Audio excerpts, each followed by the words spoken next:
continue as they were from the beginning of the world. When it was flat. What's that? When the world was flat. When the world was flat. Yeah. Anybody ever hear that expression before? All things continue as they were from the beginning of the world. Have you heard that expression before? Where have you heard that? Probably in this room. I'll bet you have in this room. Yeah. Anybody know? It's in the Bible somewhere. 2 Peter 3, Peter's prophecy about in the last days, there's going to come scoffers saying, where's the promise of Christ coming? Ever since the fathers fell asleep, all things continue as they were from the beginning. That is, and what Peter prophesied 2,000 years ago is the dominant philosophy of all of geology today. And it's only a Johnny-come-lately. It's only been around for a couple hundred years.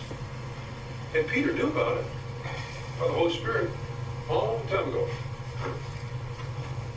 Pretty sharp guy for a dumb fisherman, right? Right. Yeah. Okay, so the secular geologist is always looking for ordinary, slow, and gradual processes to explain the extraordinary. That's what they're out at. And so they're always looking for a modern analog, some kind of a modern picture to give us to help explain amazing things that previously creationists explained by the flood and things like that. Right? So it's an alternative model. So to explain these extraordinary layers here, they dream up pictures like this. Oh, there was an ancient mountain range here in the eastern United States, right? And you can see there's West Virginia, this is in Kentucky here. And there are meandering rivers here that dumped sand, and further out there was this shelf that dumped finer grained sand, and then out and there was an epicontinental sea that covered North America, you see. And because they can't have the flood, they got to call it the epicontinental sea. That's a nice way of saying it. And so this is the picture that they work with. So anyway, here's the way it works. Ordinary conditions plus deep time leads to extraordinary deposits.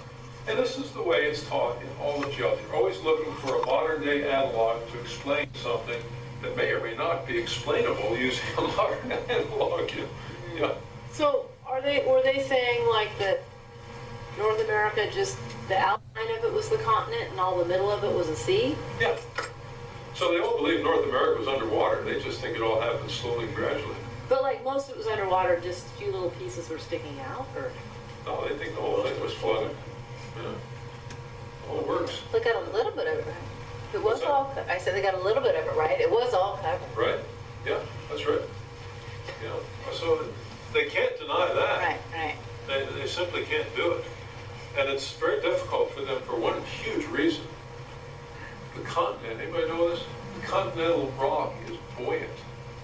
It rides like a surfboard on the Earth's mantle. It's very difficult to submerge it under the sea.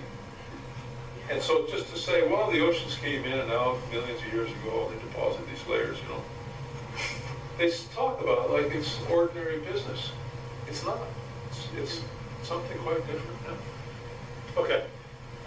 So this is how they explain. This is the model. I'm getting you into the heads of secular geologists. Now, this is the way they think. This is kind of the way they cook things up here. Right?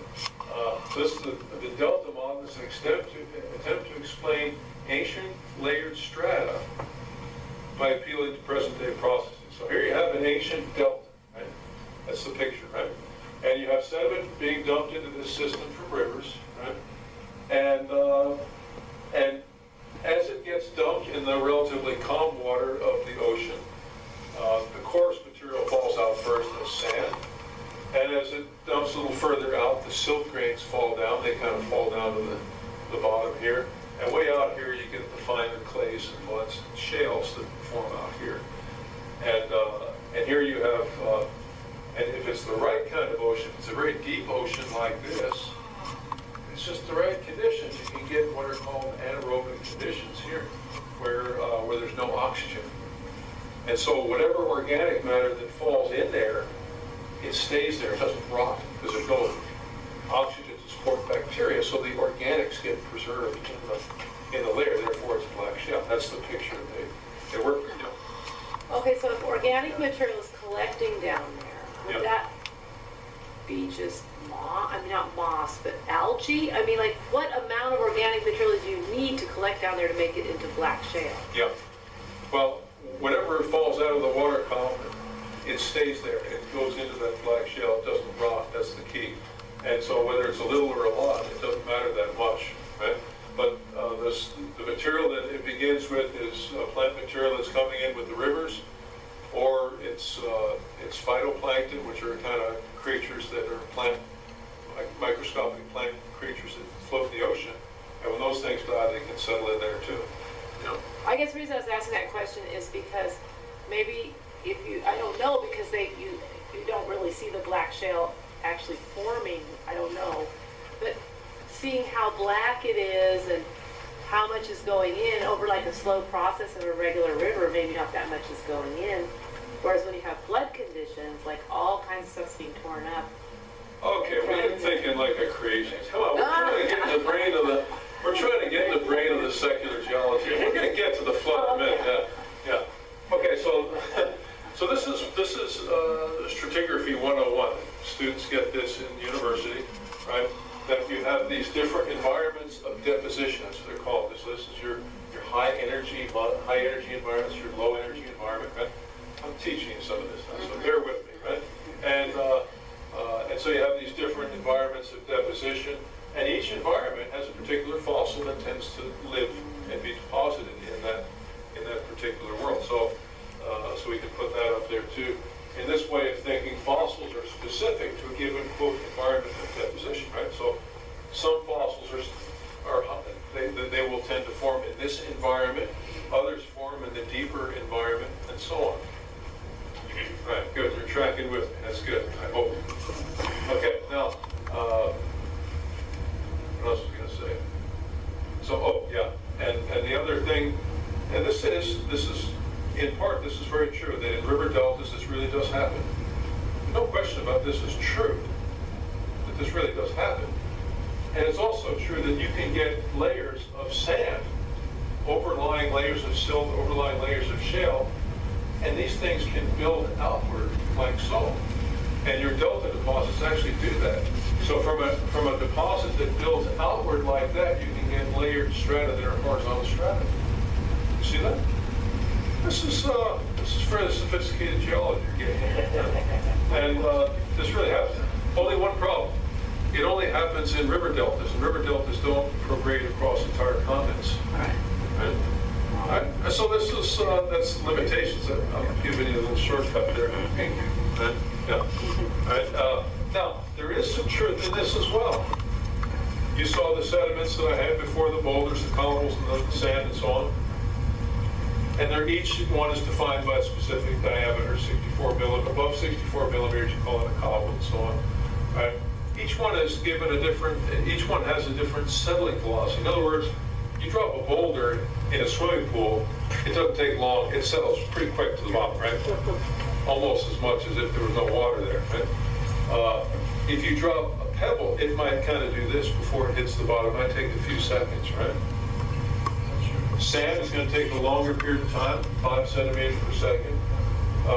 Clay takes an enormously long period of time because clay is tiny, tiny particles. You can do this experiment. Take a jar and you mix it with sand and mud and silt and so on, and you shake it up. How long does it take for it to clear, right?